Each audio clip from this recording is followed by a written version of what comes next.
the $45,000 offer. Before we begin, don't forget to like, subscribe and turn on notifications, because what you're about to hear might make you check your phone twice tonight. It started with a single message, one that wasn't meant to be seen by anyone else. A cold Tuesday night in Stillwater, Minnesota.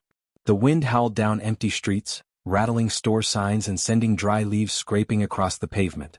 Inside a small diner off Route 7, a man named Ethan Ward sat hunched over a cracked phone screen, typing words that would change everything.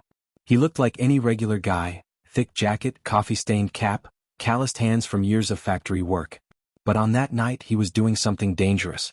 In a private chat room hidden deep within an encrypted app, Ethan typed, $45,000. That's the price. I want her gone. No questions.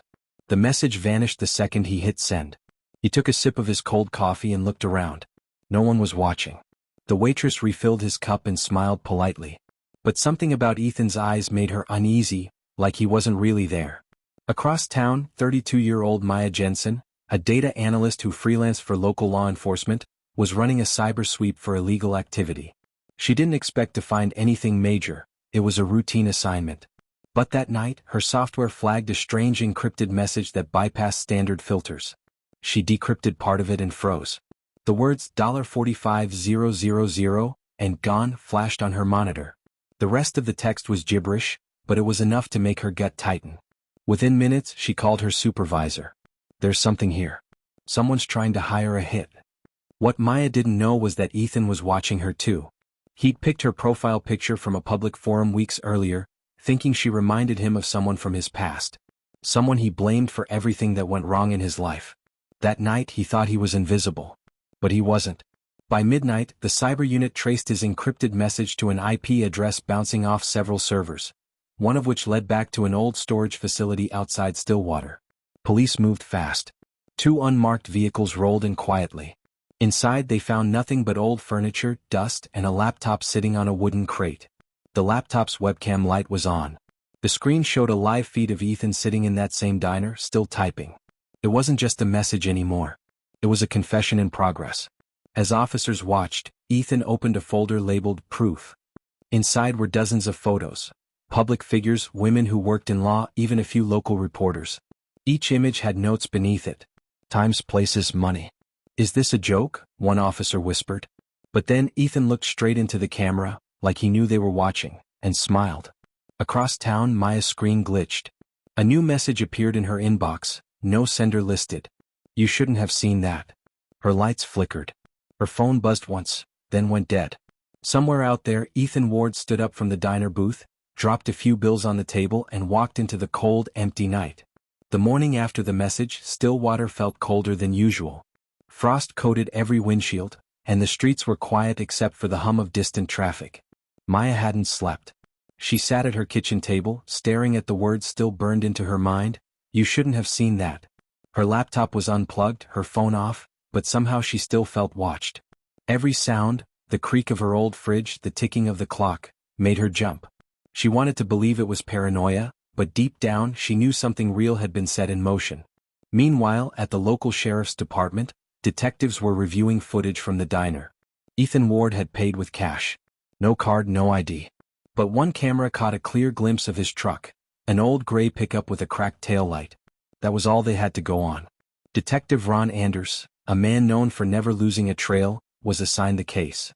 He'd been on the force for 22 years and had seen his share of twisted motives, but something about this one was different. The money. The message. The deliberate calm. He muttered under his breath as he watched Ethan's face freeze on the diner footage. This isn't a random nut job. This is planned. By noon, Maya decided she couldn't sit still anymore. She drove to the police station to hand over her laptop and explain what happened. But as she pulled into the lot, she noticed something strange. A gray pickup parked across the street, engine running. Her chest tightened. She recognized that cracked taillight instantly. She parked quickly and ran inside, slamming the door behind her. Officers turned, startled as she gasped for air. He's outside. The man from the message, he's here. Anders and 2 deputies rushed out, but the truck was already gone. Only wet tire marks remained, curving out onto the main road.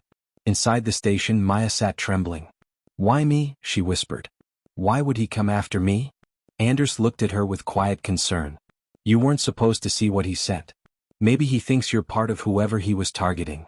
That night, investigators traced more of Ethan's online activity. The chat servers he used were linked to dozens of burner accounts. One of them had been sending cryptic notes to multiple people. Do you believe justice is worth killing for? Would you pay the price if you could make it right? It wasn't just one message, it was a pattern. Around midnight, Ethan's truck appeared again, this time caught by a city traffic camera near Maya's apartment.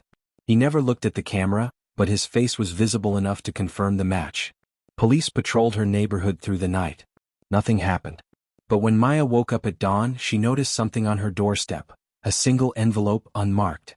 She picked it up with trembling hands and opened it slowly. Inside was a folded piece of paper with only 3 words. She wasn't the first. Her heart pounded. She ran to the window, scanning the street, but there was no one there. Only the soft hum of morning traffic and the echo of a threat she couldn't yet understand. Back at headquarters, Anders received a call from an FBI liaison. They'd cross-referenced Ethan Ward's name with prior case files, and something terrifying appeared. Ethan's wife had been murdered 3 years earlier. The case was never solved. Anders froze. So this isn't about money, he whispered. This is about revenge. He looked at Maya's file one more time, her job, her projects, her photo. Then he saw it.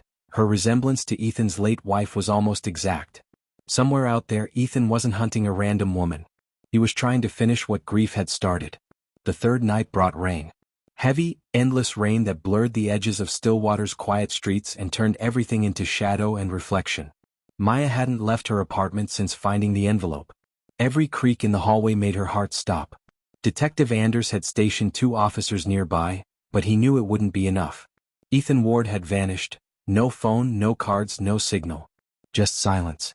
And silence, Anders knew, was the most dangerous sign of all. At 2:17 a.m., the police dispatch received a call from a security guard at an old industrial park on the outskirts of town.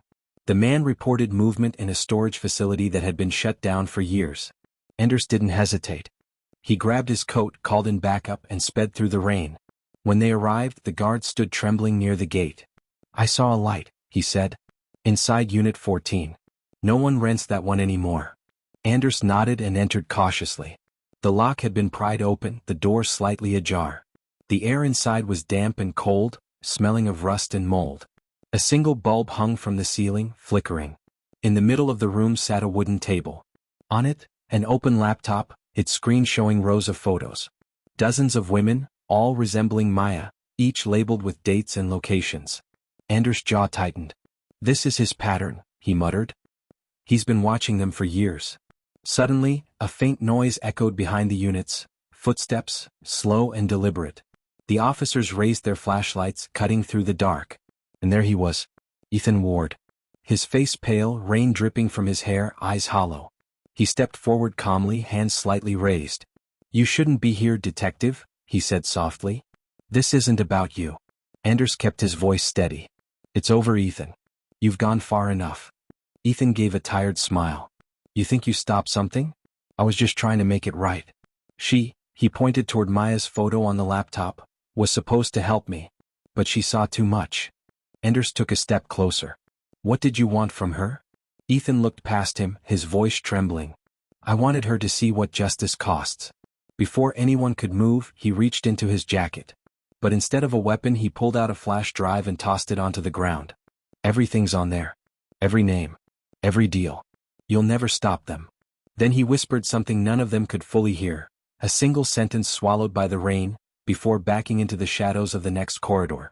Officers ran after him, but when they reached the far side of the building, the back door was wide open, rain pouring in. Ethan was gone. At dawn, Maya was brought to the scene. She stood silently as Anders handed her the flash drive, sealed in a plastic bag. This is what he left, he said. She nodded, her hands trembling as she took it. What's on it? Files, Anders replied. Encrypted. Could take weeks to decode. But whatever he was part of, it wasn't just him. As the sun rose, light spilled into the empty storage unit, illuminating the faded writing on the wall behind the desk, scrawled in black marker, words smeared by rain. You found me too late. 2 weeks later, Ethan's truck was discovered abandoned near the frozen St. Croix River. No sign of him inside. Just another note on the passenger seat. Some ghosts never die. The flash drive was still being analyzed. Authorities never revealed what was on it. But Maya couldn't shake the feeling that her name had been one of the files Ethan never deleted. And every night, when her phone buzzed once for no reason, she couldn't help but wonder if somewhere out there in the dark Ethan Ward was still watching.